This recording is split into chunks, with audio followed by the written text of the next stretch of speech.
Сегодня состоялись финальные бои чемпионата Дальнего Востока по ММА, смешанным боевым искусствам.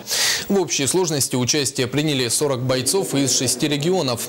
За 2 дня турнира прошло более 30 поединков, а самым титулованным среди победителей чемпионата является Шамиль Абдулаев из Приморья.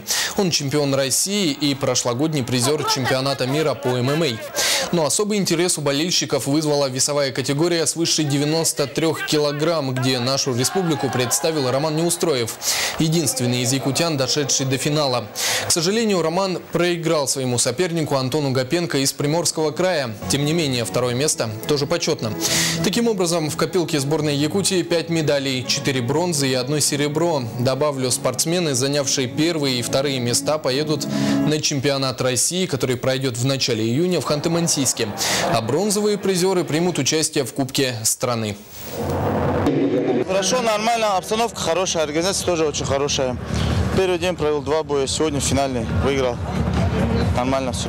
Внимание! А то, что вот зрители не довольны, но никакой договоренности не было, мы выходим, деремся, никак, то есть как бы, кто не понимает, может, пусть выйдет, сам подерется. Участвуете в июне на чемпионат России, да? Да, в начале июня будет чемпионат России. Ну, смотря как пойдет чемпионат России, дальше тренироваться, выступать.